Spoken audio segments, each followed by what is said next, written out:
fighters on the TV show. Here's the thing. Weed and fighting go hand in hand because at the end of the day, no matter how tough you are, stuff hurts. Weed calms you down. See, because if you took that out of context, you would have thought weed and fighting. No, but that's exact. And like all of those athletes that are in those kind of like high contact sports, y'alls, football, like things where it's been demonized for years. And I'm not going to fully shift into jabs yet, but it's like now that this is becoming a reality, it's going to be less stigmatized. And so you're kind of helping from the start to the finish of being a patient. And also, like alcohol, like for an athlete like that that could probably wreck your training a lot more than painkillers. It is terrible. And all right, here's the deal. I'm working with some fighters. I'm managing them. I'm doing some video promos for them. And I smoke weed, all right? But again, former DOC employee, former social service worker, I've always had to keep my weed smoking in the closet. So same thing when I'm around all these fighters. I smoke weed by myself. Well, one day I'm dealing with a couple fighters, in fact, one of which was Dwayne Ludwig, who's got his own gym here, former UFC fighter. And he's just like, dude, you smell like weed. And no, I don't. No, what are you talking about? You smell like a cop. And he's like, dude, you smell like weed. Do you smoke weed? Let's go smoke weed. And do you smoke weed? You're a professional fighter. You can't do that stuff. And from then it was like, because again, rolling jiu-jitsu, we would all smoke weed. But when it came to professional fighters who have to pee in a cup all of the time, I was like, no way you smoke weed. And he was like, yeah, we all smoke weed. And then from there, we all smoke weed together. So I would be interviewing fighters on my radio show for Mile High Sports, and we were down in the old Beauvalon building right there by the old parole office, 9th and Lincoln. And so we were on the second floor, and we had the whole glass area, and I'd sit in the studio, and we would pass around the vape pen. We set off the smoke detectors, firing up a joint. Had several UFC fighters in studio, and we were just passing one around and set off the smoke detectors. You mentioned another UFC fighter here in town, and that seems to there's a large contingency. Is it because they need to train at altitude that there's a couple of y'all out here, or is it because it's become a camp because the cannabis was available and it was a great remedy? Like, was there a green wave to that? No, I'm actually gonna give three people props here.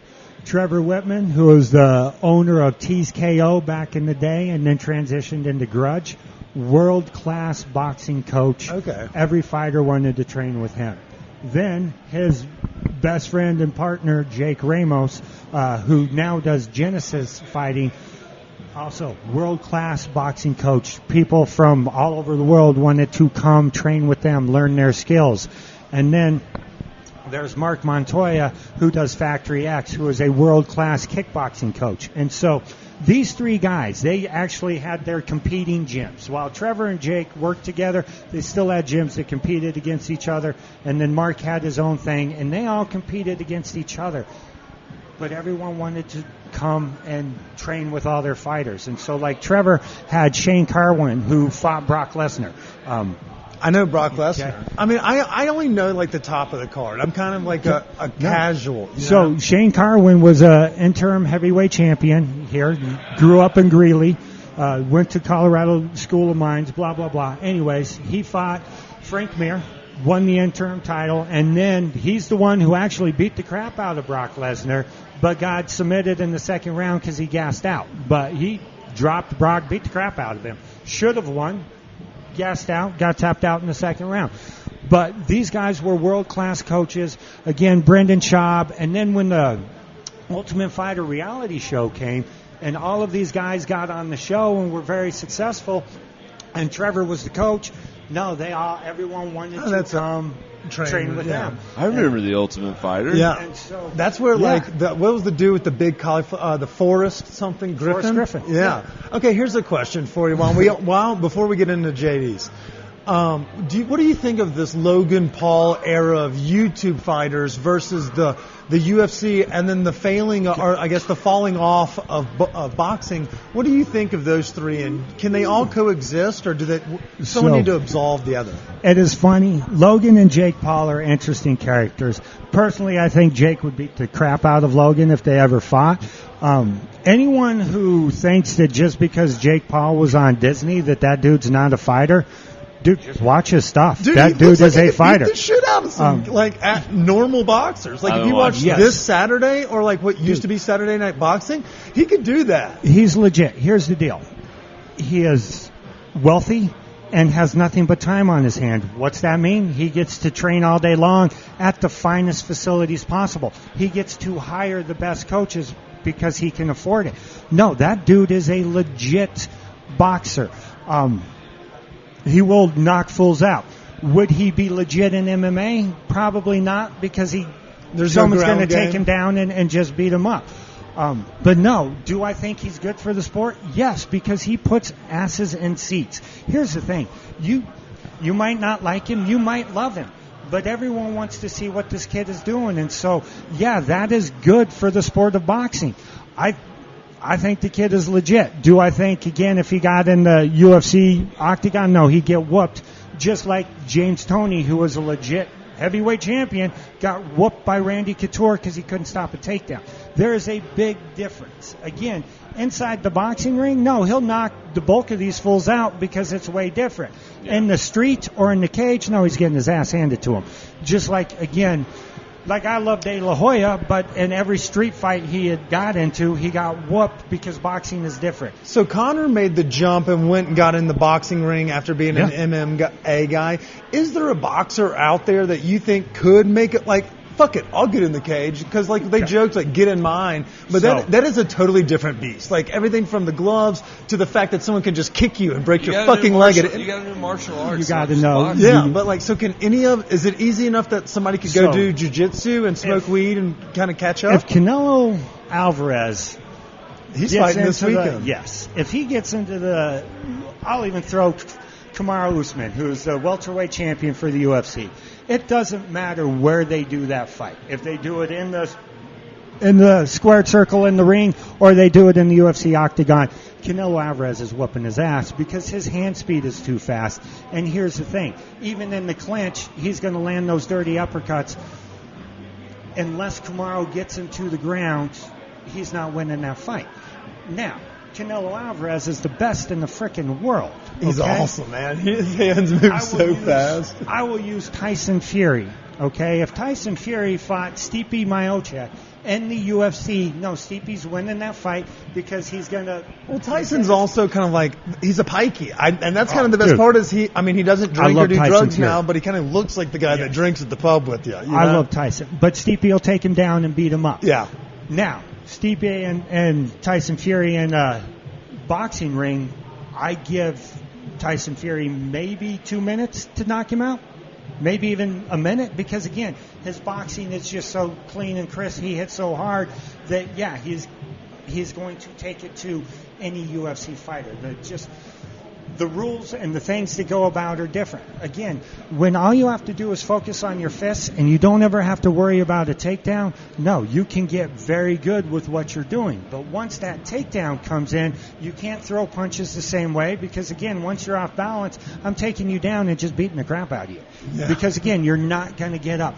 Once I'm on top of you, once I'm in mount, you're never getting up unless I let you. And I don't care if you're the mountain from frickin' Game of Thrones. You're Tyson Fury. Once I mount you, you're done. You're not getting up unless I decide that you're getting up. So man, that must be awesome. How does it feel to walk around just knowing that you can just like roll folks? Be like, yeah, I dare someone to like pull a gun and try to take my wallet while I'm out on date night. I will bury you. I don't have that feeling. I don't walk around knowing that I am a weapon. Most true jiu-jitsu practitioners, we don't think that way either because, again, it's years of training that got us there, and it's discipline. Now, if someone wants to act stupid, obviously we're going to defend ourselves. But, like, we have the 5 people at the bar. I'm not just going to go up and start rear naked choke choking someone, that's ridiculous. No. However, if dude throws a punch at me, then no, you have to defend yourself and fuck a fool up.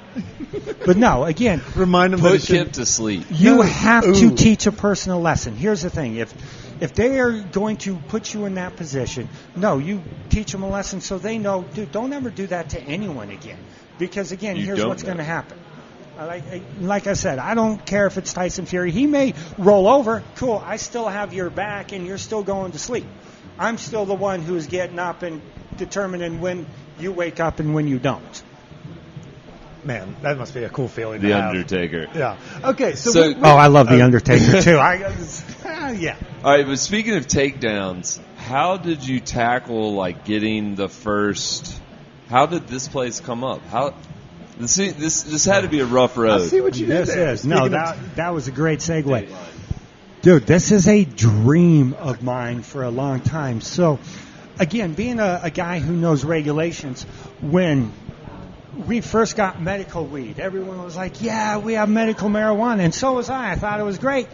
But the whole time I was like, all right, med patients, where are you guys smoking your weed? Oh, well, we'll smoke at home. Yeah, do you have kids? Because if you have kids, the children code tells you that you can't smoke weed at home. Oh, wait, we didn't really think about that. Well, we're going to do it anyways because no one enforces it. Cool.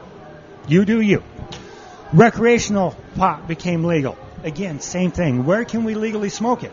I get that I can legally buy an ounce and I can legally possess an ounce, but where can I legally smoke it? Again, you can smoke it at home.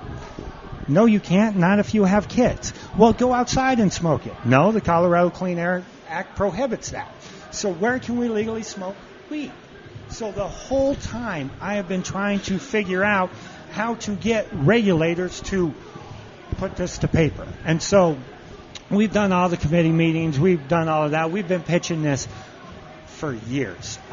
The first time I ever pitched it, I think, was 2016. And we did it again in 2017, 2018. Well, the regs were written in 2019 for 2020. And finally the state said, you know what, Josh, we're going to do this. Here you go. Sweet, right? Game on. Well, just like with everything else, all counties have to do is opt in. Well, we have 64 counties in the state of Colorado. January 1st, 2020 happened. Nobody opted in. Well, January 1st is a holiday, so of course no one's opting in. January 2nd rolls around. Counties are open. No one opts in. No one does anything. And so I'm like, well, what the hell? Counties, you got to start doing stuff.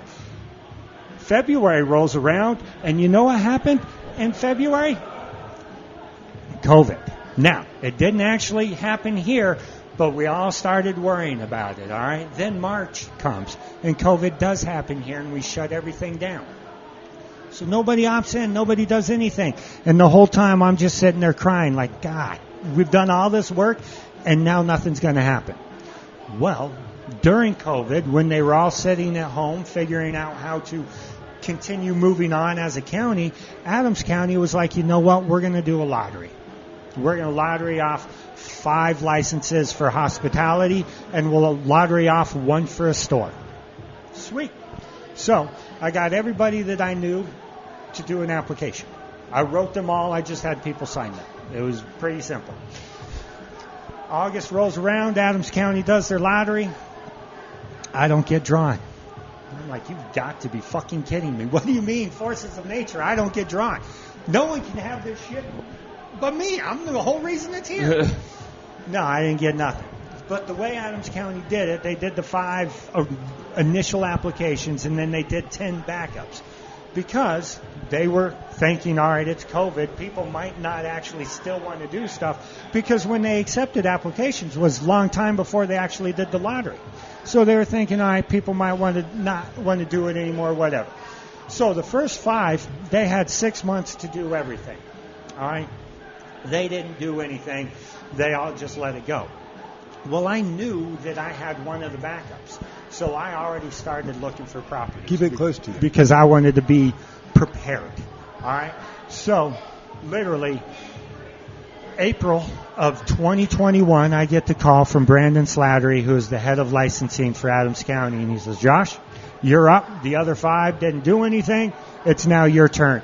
And I started doing a happy dance because I already had a facility. It wasn't the facility we are sitting in now. It was actually a couple blocks away.